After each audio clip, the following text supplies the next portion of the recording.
Сайн байна уу? Батмүк гэдэг. Би дөрөв охины аавын хувьд миний хувьд сургуулийн өмнөх боловсрол гэдэг охтын маань нэрээдэг боловсролд нөлөөлөх хамгийн том чухал хүчин зүйлс гэж би боддог. Сургуульд орсон хүүхд яаж өнгөө ялгаа сурчих. Тоолоо сурчих.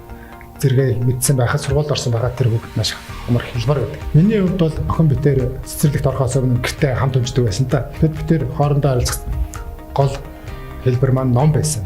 Зурх дүрстэй ном, өнгөний номнууд. Тэгээ тэрэн дээрээс ингээ хоёлаа ярилцаа ойлгохгүй байгаа зүйлээгээд улаан өнгөн дээр заагаал за. Миний охин помидор идэх чаамаа помидорын дүрс заагууд. Зөв. Нөгөө чинь банан заагууд. Банан идэх гэдэг аа тий.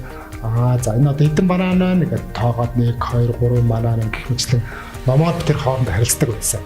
Одоо энэ амар болсон байна. Университийн кино багц зэсний гэрийн багш гэдэг зэс орсон байна. Тэрийг үзсэнд одоо охин битэрийг урдны хийлдэг байсан тэр зүйлүүдийг боддоор багштайгаа бичлэн заагаад ямар ч насны хүн хүүхдэд үзэхэд боломжтойгоор оруулсан байгаад маш их баяртай байна.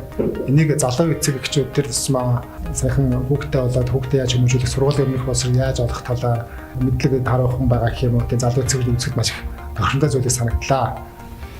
Univision кино багцад гэрийн багш зэс шинээр нэмэгдлээ.